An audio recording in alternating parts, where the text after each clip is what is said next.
ஒரு ஜோடி வளையல்களை 310 ரூபாய்க்கு வாங்கி அவளுடைய தோழி அதை மிகவும் விரும்பியதால் ராணி அவ்வளையலை 325 ரூபாய்க்கு விற்கிறா.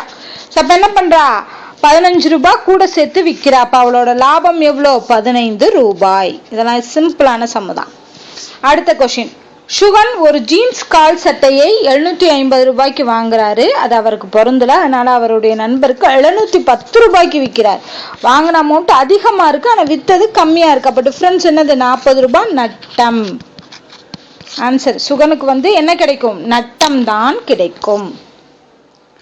அடுத்து, சோமு ஒரு உந்து வண்டையை மற்றொருவரிடம் இருந்து 28,000 ரூபாய்க்கு வாங்குறாரு. ஸோ 28,000க்கு வாங்கி அதை பழுது பார்க்குறாரு. எவ்வளோ செலவழிச்சிருக்காரு, 2,000 ரூபாயை செலவழிச்சா. அப்போ மொத்தம் அவர்கிட்ட 30,000 ரூபாய். அந்த வண்டியோட அடக்க விலையே 30,000 ரூபாய். ஆனால் அதை விற்றதும் 30,000 ரூபாய்க்கு விற்றுருக்காரு. ஸோ வாங்கின தொகையும் விற்ற தொகையும் ஒன்றா இருக்கும்போது என்ன வரும், நோ ப்ராஃபிட் நோ லாஸ்.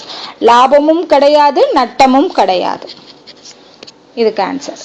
அடுத்து, முத்து ஒரு மகிழுந்து வண்டியை 8,50,000 ரூபாய்க்கு வாங்குறாரு. ஸோ 8,50,000 ரூபாய்க்கு வாங்கி 25,000 ரூபாய் லாபத்துக்கு விற்பனை செய்கிறார். அப்போ இதோட 25,000 ரூபாயை கூட்டினோம்னா வரக்கூடிய அமௌண்ட்டு தான் விற்பனை செய்த அமௌண்ட்டு. ஸோ அப்போ 50ஓட 25 கூட்டும் போது 8,75,000 ரூபாய்க்கு விற்பனை செய்தாதான் அவருக்கு 25,000 ரூபாய் லாபம் கிடைச்சிருக்கும்.